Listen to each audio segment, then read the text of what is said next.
God is vast. He's huge. Increasingly, I'm beginning to recognize the different facets of his character and his personality. If there is one characteristic that I am reflecting on a lot, is his justice, and I think that has been kind of exacerbated in part because of the murder of George Floyd and the Black Lives Matters movement.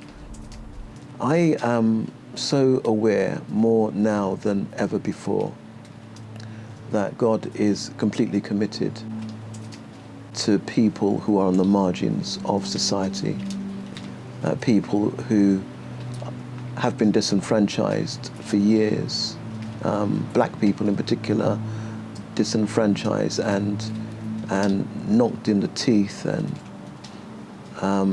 for centuries. And I am more aware now that God is on the side of the oppressed, and he is so much on the side of those who weep and those who lament. And I am becoming more aware, as I reflect upon the character of God, that as we lament, and when I say we, referencing our race, that God laments with us, and when we weep, God weeps with us. And when we break because of the racialization that we too often experience, that God stands in our space, he stands in our midst. He's not neutral, he's certainly not on the outside, he's not objective, he participates in our suffering, in our grief. He is always there. So what does worship mean? I think in that context, worship does mean that we worship a God who is obviously all-knowing and is all-being, but we also worship a God who is completely compassionate, who is on the side of the other, and we worship a God who yes is compassionate but fully understands the travails that we experience, and sometimes on a daily basis. And that's the God who is near, is the God I love, and is the God I worship. He has created this, but he lives within this as well, and he has created humanity in his image, and he understands fully and totally what he has created. That compels me to worship him. Yet at the same time knowing that there is a lot of mess in the world, yet living alongside that mess is the presence of God. You can do none other but worship a God who is like that.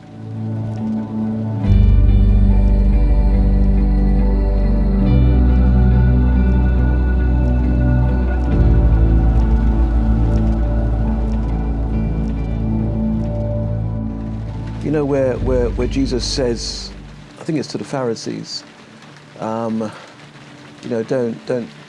kind of stand in the street corners and pray relentlessly, and that's not because prayer is not important. Obviously, prayer is incredibly important, but there is a sense in which it's easier to pray. You know, it's easy to articulate our frustrations and our pointers to God, knowing full well that God is obviously listening. But I think God also expects a sacrifice from us, where we are willing to sacrifice ourselves and give ourselves to others. And obviously, we see this, powerfully demonstrated in the cross, in the atonement. The Word becomes flesh. Jesus dies upon the cross for us, for broken humanity. Important then for us as Christian people to find ways of actually exemplifying that as well, which will often mean us walking with the other, us making sacrifices with the other, us demonstrating our commitment to Jesus, not just simply in words, in prayer and in song, but embodying ourselves literally with the realities and the pain of what other people are going through. I think that's what Jesus calls us to do. That's not to undermine things like prayer and other things like that. Again, they are incredibly important. But there is something about living with the other. And surely that is what Jesus calls us to do.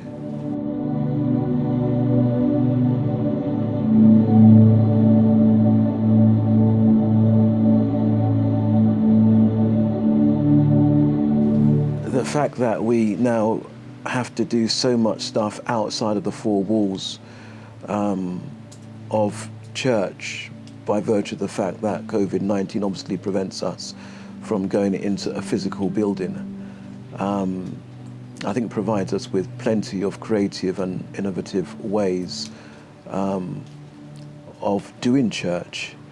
Surely it must suggest that we can do church comfortably outside of the four walls.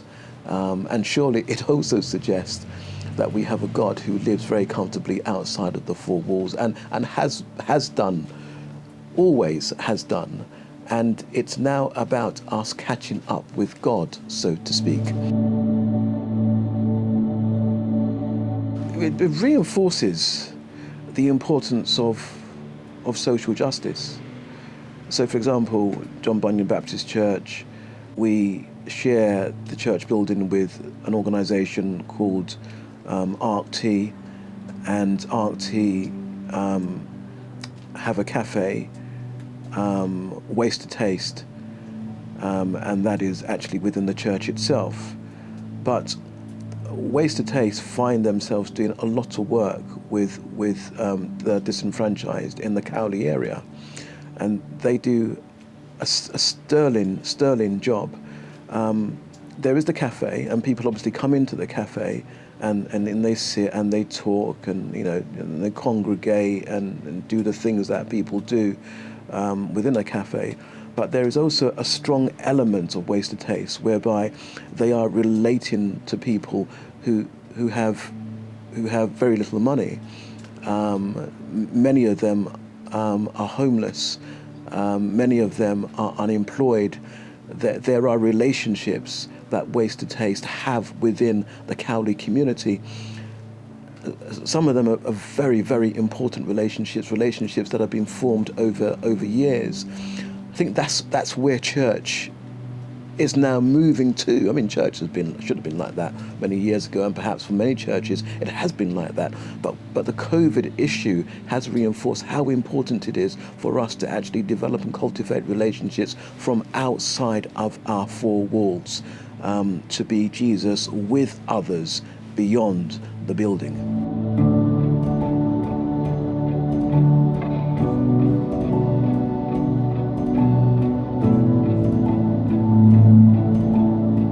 Because the door has opened slightly, I think it is so important that churches, pastors, leaders take advantage of this opportunity, and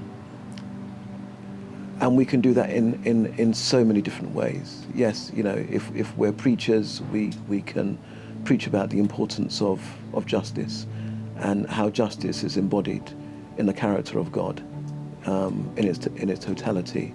We can find accessible books around and about racial justice, which we can share together, and we can have kind of Bible studies and reflections to pick up some of the major themes that might run through the particular book that we're reflecting on.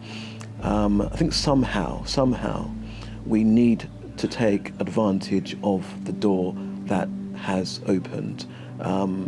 Somehow we need to start to say to people that racism is a sin, And I think also it is really important that we find a theological rationale for talking about the importance of racial justice and condemning all forms of racial injustice.